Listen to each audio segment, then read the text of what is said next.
All right. Hello, everybody. Welcome to the Course Creator Community Podcast. I'm your host, Jono, and I am super excited because we have an absolute rock star on the line this week. Not only is she a very successful course creator, she's a very successful marketer. So she'll give you some tips on how to create the course, but also how to market and sell it as well. So without further ado, let me introduce the one and only Amanda Kohal. Amanda, how are you? I'm great. How are you doing? I'm awesome. Hey, before we get into your journey of course creation, let us know a little bit about you. Who are you? Where are you from? What's your topic? What do you do? All right. Well, as you said, I'm Amanda Kohal. I am the founder of the Wolf Co., which is a boutique social media and marketing agency. And we help people convert using social media, not just get followers, but actually use social media to make money. I am from Canada. I was living in Mexico for a little bit to escape the panty wanny, but we are back here and it has finally just gotten nice outside. Awesome. Well, I'm in Australia. It's the opposite. It's just starting to get cold, but cold for Australia. Because I was speaking to a Canadian the other day. They're like, "Do you get winter in Australia?" I'm like, "What? Of course we get winter. What do you think this is?" And they're like, "Oh, how cold does it get?" And I'm like, "Oh, a cold day is probably 10 degrees Celsius." And they're like, they're like, "Yeah, you don't get winter." But you acclimate, right? So it feels Yeah, cold. feels Yeah. cold here. All right, let's get into it, Amanda. Let's start with course creation. Am I right in saying you already had your agency up and running? You were already doing services for people, and then you Mhm. decided, hey, I want to create an online course on top of this. Is that what happened? Or let us know a little bit about why an online course. Yeah, I actually started my business as an online marketplace for Okay. fitness and wellness. I So it was didn't know that. we're gonna say it was a mini Amazon, like Yep. really mini Amazon.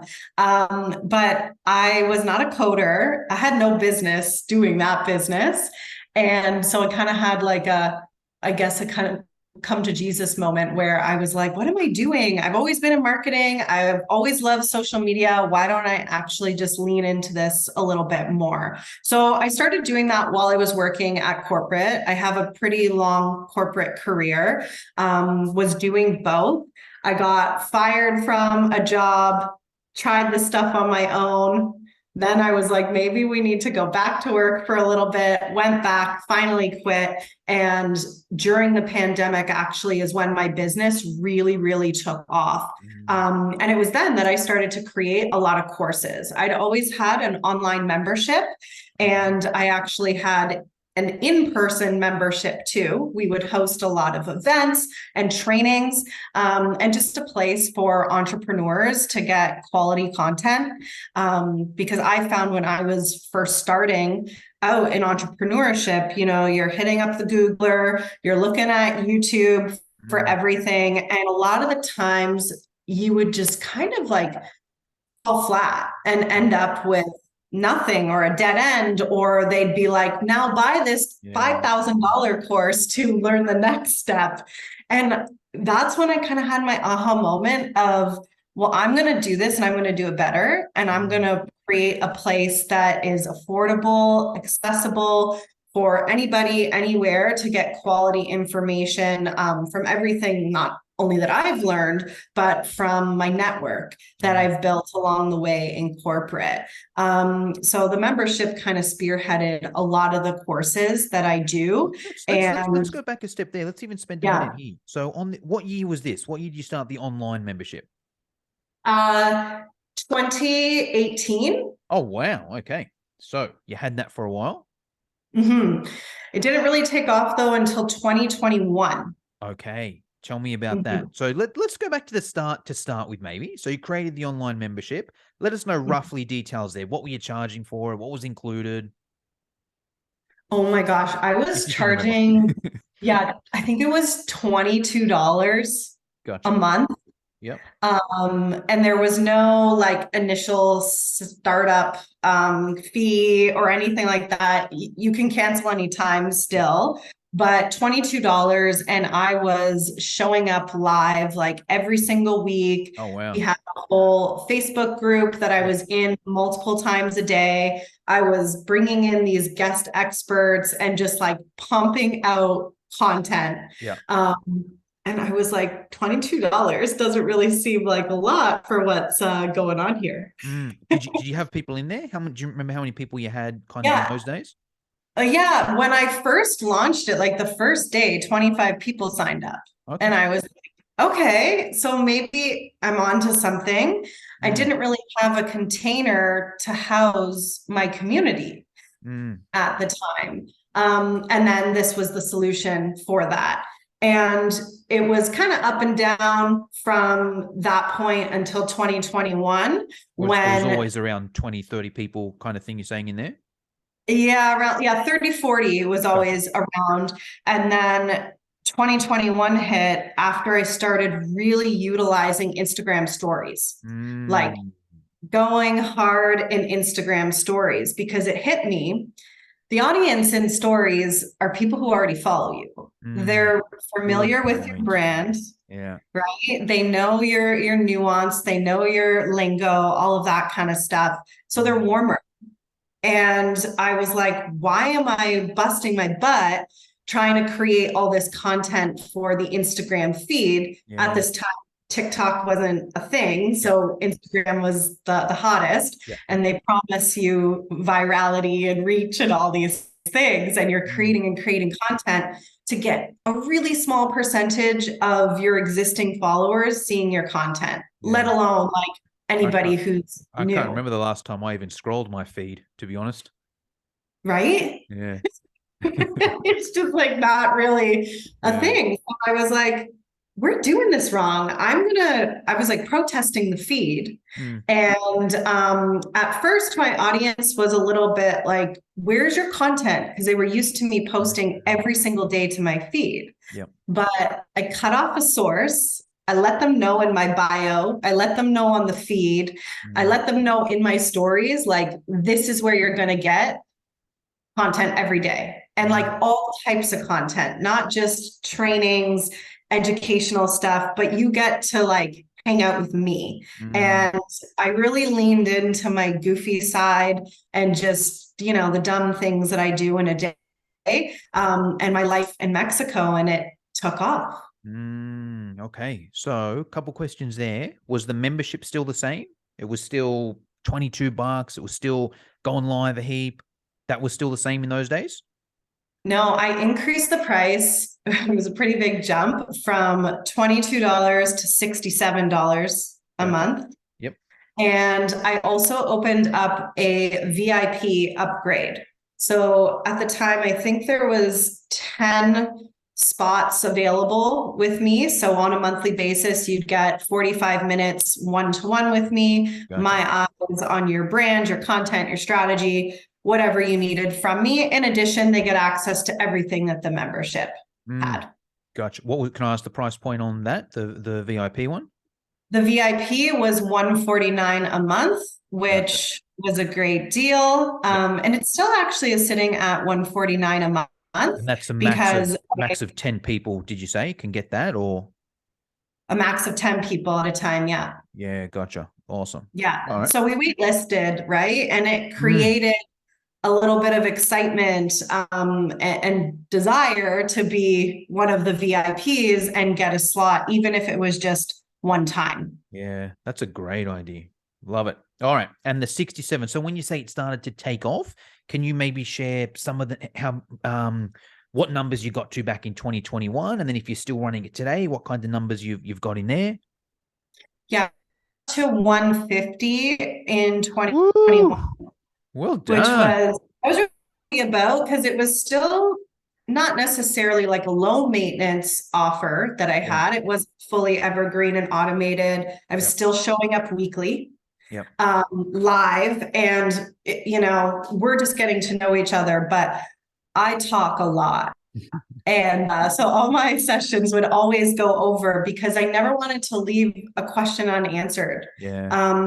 I just kind of opened up my office hours and said, if we run out of time or go way over, please message me.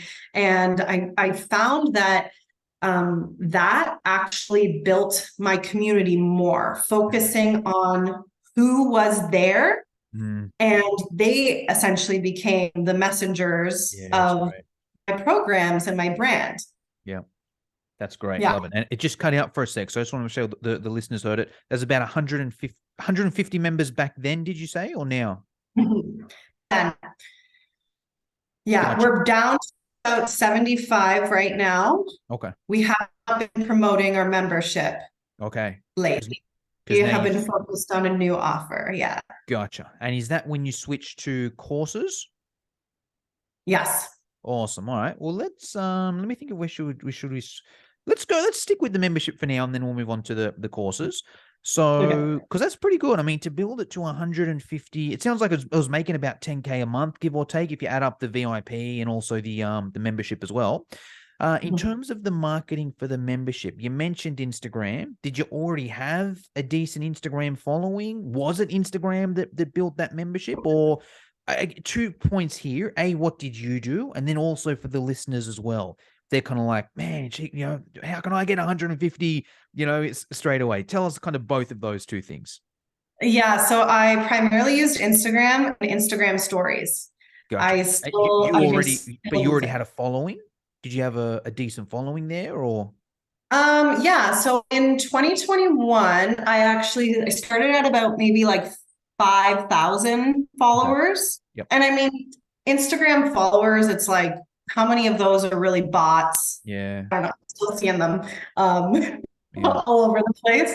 And as things were taking off, because I like honed in on who was following me, Mm. people were sharing my stuff that was sitting on my feed for a while, like over and over and over again. So my community was building the community. And Mm. then from there, I actually brought them onto my email list.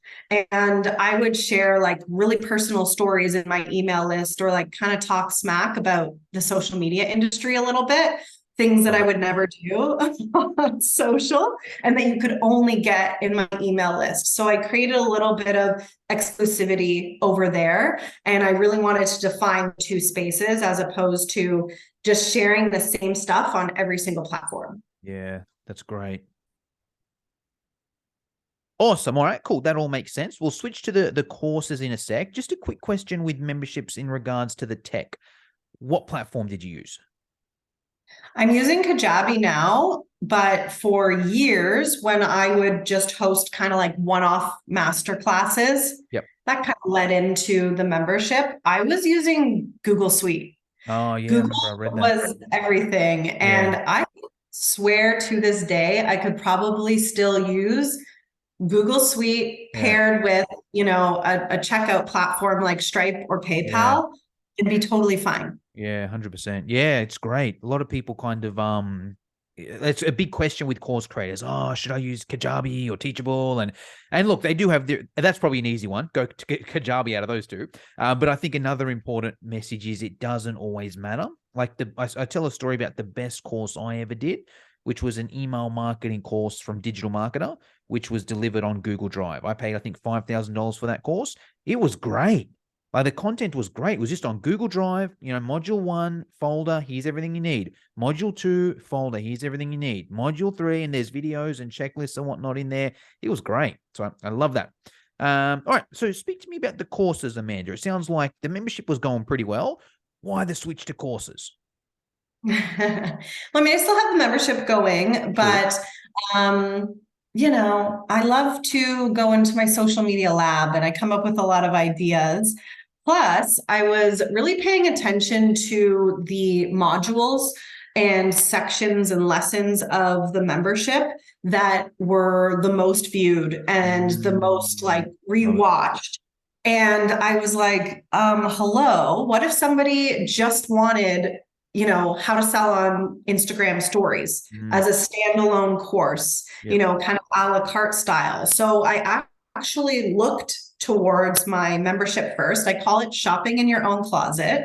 Mm. And I broke down the membership into individual sections and sold that stuff off separately at first. Same content, so it's the same. So I could go to your membership and get it for $67 a month, cancel anytime. Mhm. Is it membership cancel Mhm. anytime? Yeah.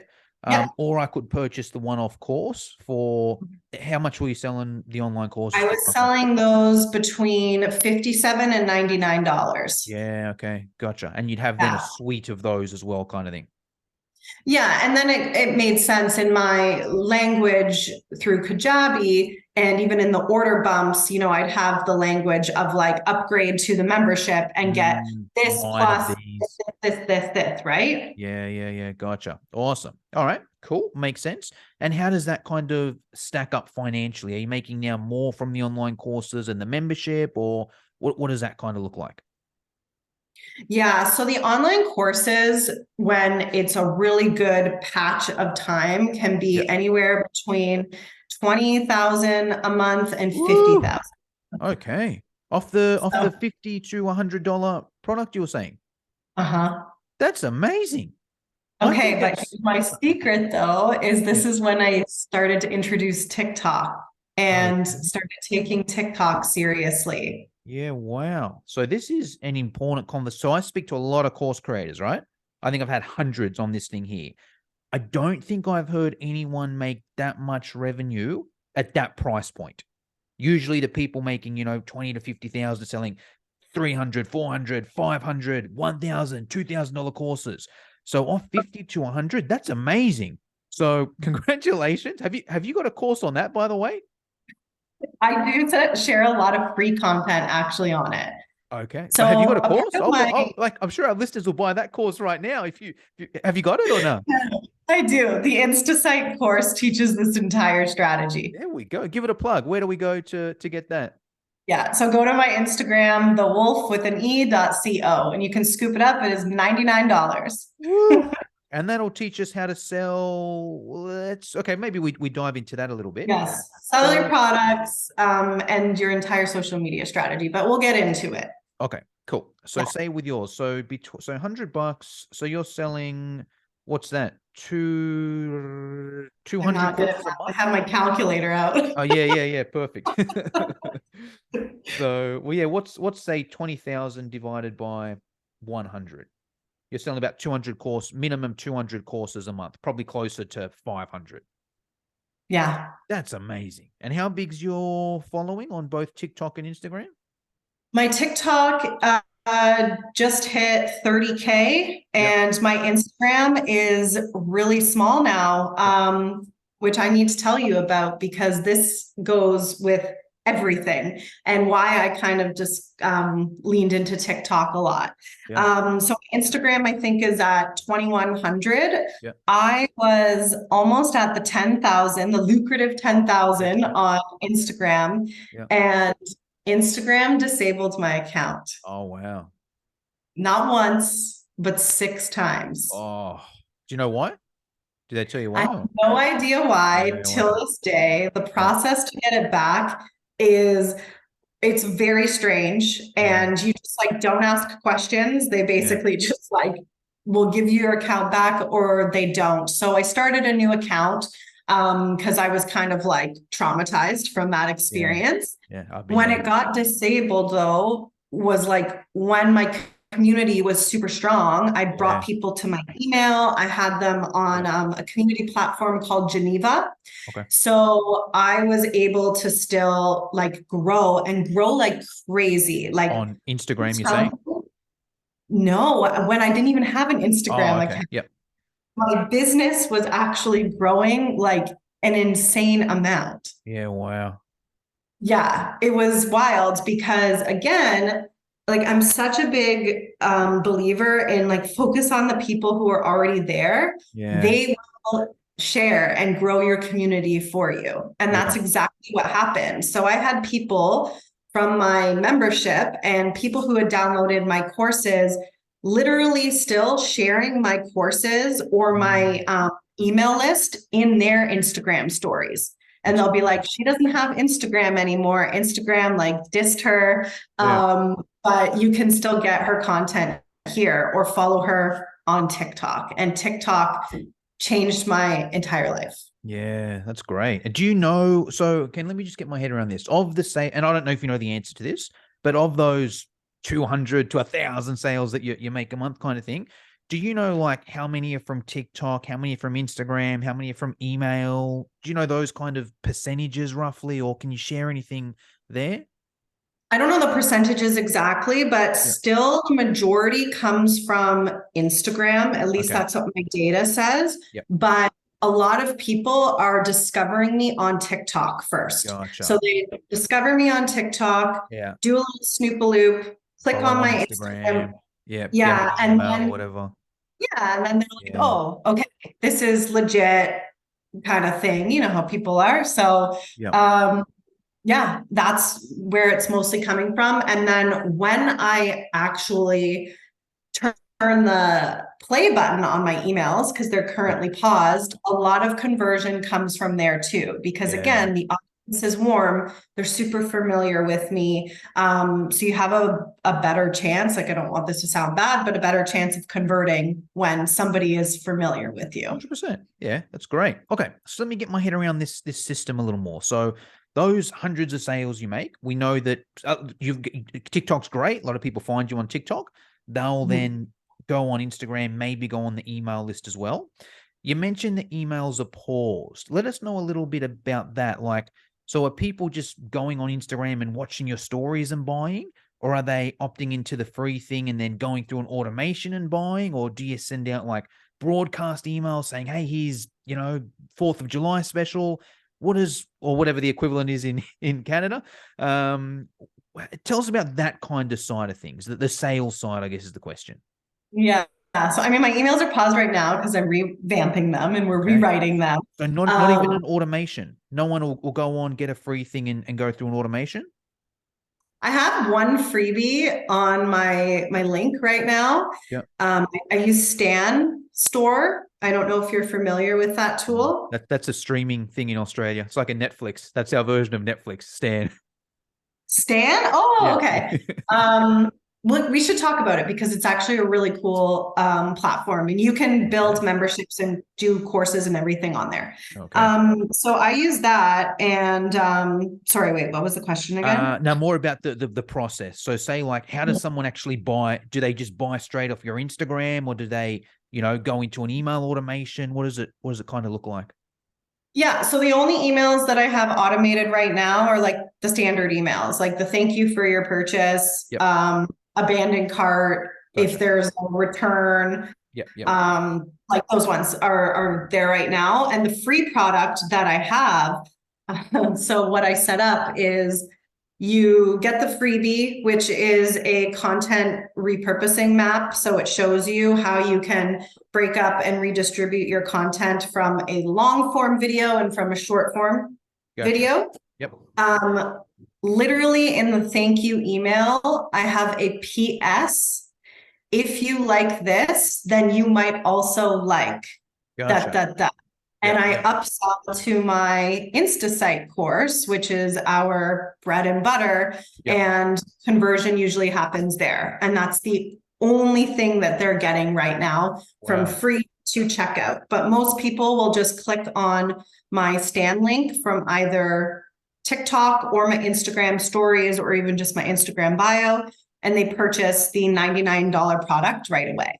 That's awesome. I'm going to go and follow you right now, just so the listeners can do the same. Let them know what your handle is. Yes. So on Instagram, it's thewolf with an e.co. And on TikTok, it is my full name, Amanda Kohal. Awesome. All right. So I'm on here now. Okay. That makes sense. So most of your selling is done essentially via the stories, your content in the stories? Yeah.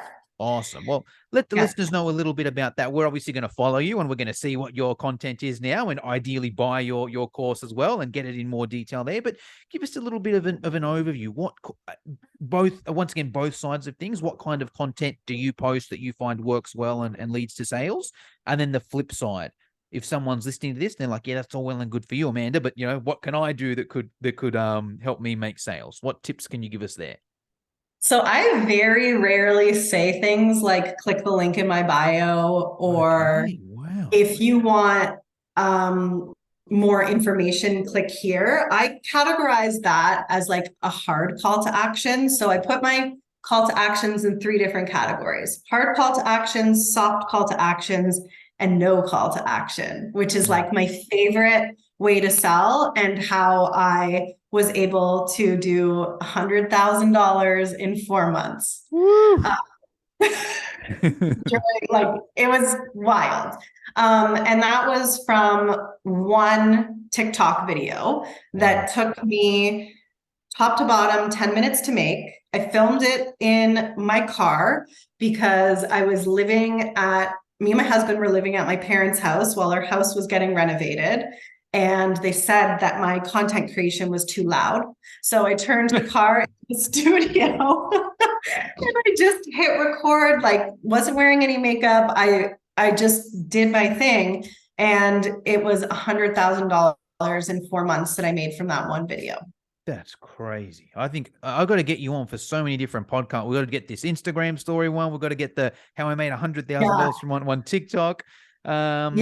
But that gives us. Oh, you go. Sorry, go. Yeah, I was just going to tell you, like, the process of selling, if you want me to get into that a little bit. Please, yes. Okay. So was that a serious question? And I have like a lot of videos, literally step by step. If I teach anything in my Instagram stories, I always save it to my highlights. Love it. And I actually usually keep them up for a period of time. And my followers know this. So I really want them to take action, because you'll just buy courses or download freebies and they collect dust in your inbox. Oh, yeah. And you wonder like how you spent so much money. You're just buying all this stuff and you never take action on it. So my incentive is, take action or this is gone in a month. Great. And I don't know if I'm going to talk about it again. We don't know where the wind is going to take us. So that's one thing that I do. But when I'm selling, I do no call to action approach. And I literally give my IP away for free. I don't do any fluff. I will just flat out answer the damn question and tell you step by step. I do a lot of green screen in my stories as well as over on TikTok. So it's like a mini PowerPoint presentation. And I'm walking people through how to do certain things, answering a lot of questions that I get in comments or in the DMs, which is really key. And I think where a lot of people miss is they want to try to come up with products and content that they think the audience wants, when the answer is right in front of you. People are asking the question. And even if you're new, say you're brand new on Instagram or TikTok and you're like, nobody's leaving comments on my page yet, go to a website called answerthepublic.com or go into TikTok search and type in a keyword from your industry. So say you're also in social media, type in social media marketing. Answer the Public spits out this beautiful chart of like the most asked questions on the internet about social media marketing. And then same thing for TikTok. It'll show you the most searched for videos, the most searched for terms. Use those terms in your language and solve for those pain points that people are having. So I offer a lot of value up front. And then when it comes to actually put the link in the story or over on TikTok, I will redirect them in the comments. I usually do just that, like a redirect. So it will be like, to take action, get the corresponding templates.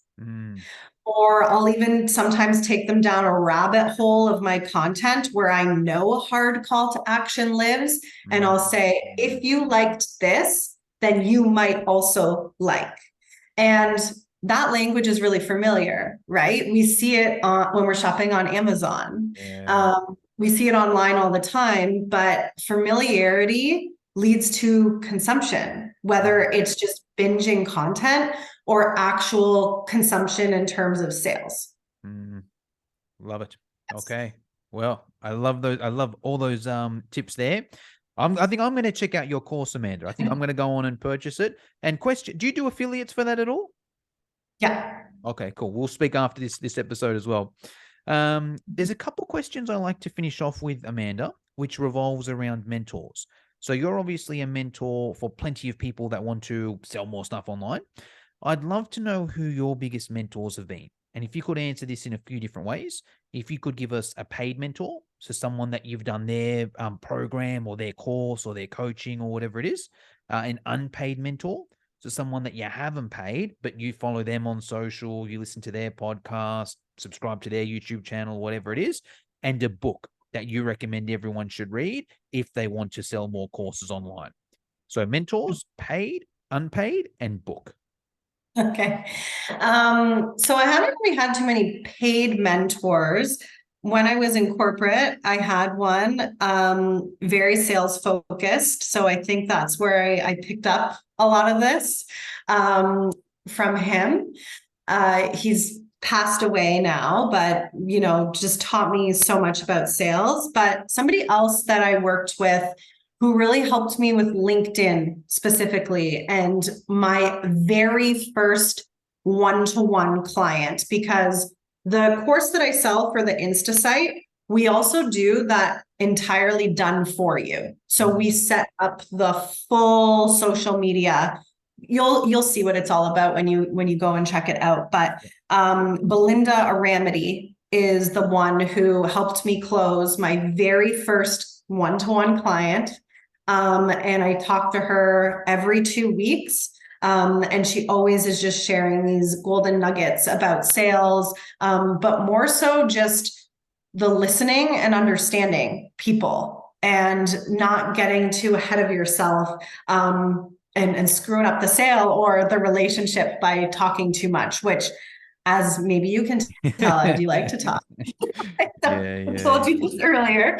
But Belinda Aramity, it was just amazing. But she told me on the phone call, when I was about to, have the call with the client, she's like, when the price comes up, she's like, say the price. And then she's like, shut the F up. Yeah, that's such an important, 100%.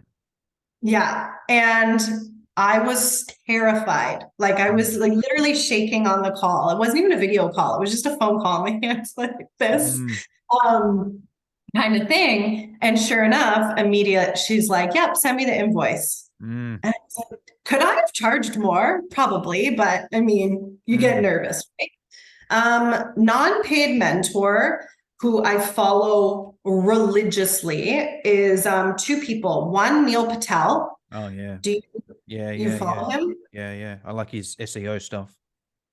Oh, he's brilliant. And the way he does his UI, his user interface of his websites, it's like the most simple setup ever, but it's the simplicity is key there because you just give people one thing to do and one thing only. You're not confusing them. And then Becca Luna.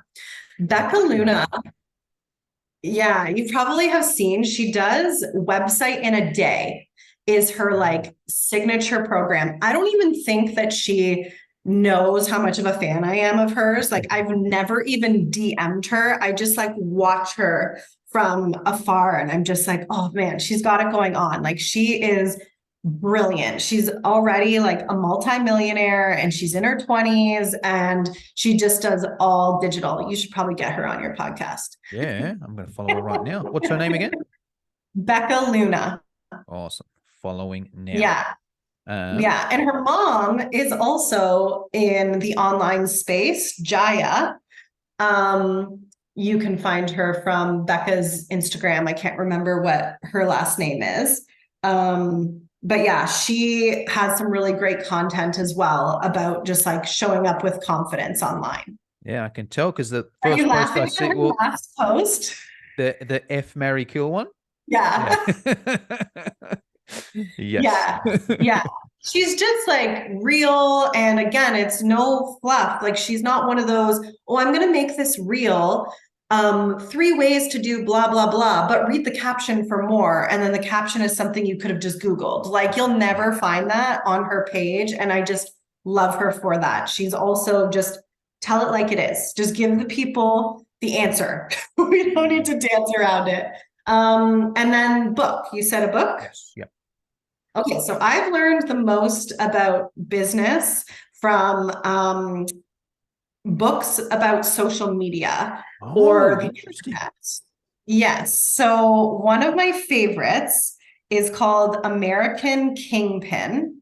Okay. And this is it's by Nick Bolton, I think. I think he wrote Hatching Twitter, but it is a nonfiction written like fiction Oh, I about love the them. I love that yeah, type of books. it's so good. And it's about the Silk Road and the dark web, but it is from his journey of building his business. And I mean, it's maybe not a great business book because he did go to jail. They wanted to set an example, but he was a good guy. He was a good guy. You got to read the book. And you just really see all of the missteps that these businesses take. And my other favorite one is We Are the Nerds. It is the story of Reddit.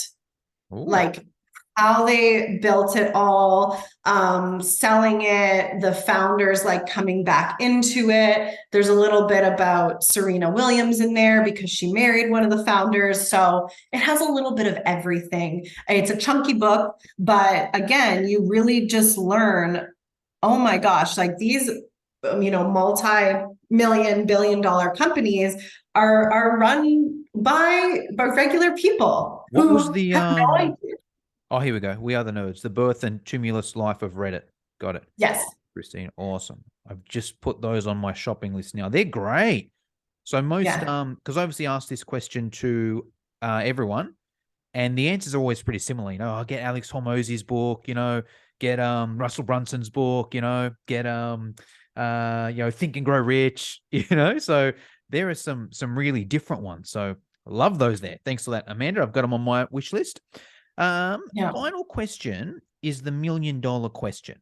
So I'm going to ask you, I won't actually, it's a pretend one, but I'm going to give you a hypothetical. Would you take $1 million, but you can never use TikTok again? No. Okay. $2 million. No, because I'm going to make more than that. Okay. $5 million. $5 million. Okay, wait, what's the time frame? Five upfront, $5 million upfront, tax free, but you can never use TikTok again. Still no. Okay, 10 million. Then I would say Yeah, yes. okay, yeah, there we go, there we go. It's a fun question because I can kind of go on that pendulum, and it's not always TikTok. It might be, whatever. You can never surf again, or you never travel again. So just interesting to see where people put it. So awesome, Amanda. That's all I wanted to get through today. Is there anything I should have asked you but forgot to, or anything you wanted to finish us off with? No, I mean, read those books, pay attention to your audience and the questions that are already out there and in front of your face, and keep things simple. Like simplicity is so key for connection, for selling, for all of it online. Awesome. All right, Amanda, thank you very much for your time. I'm going to go and check out your course now. Okay, thank you.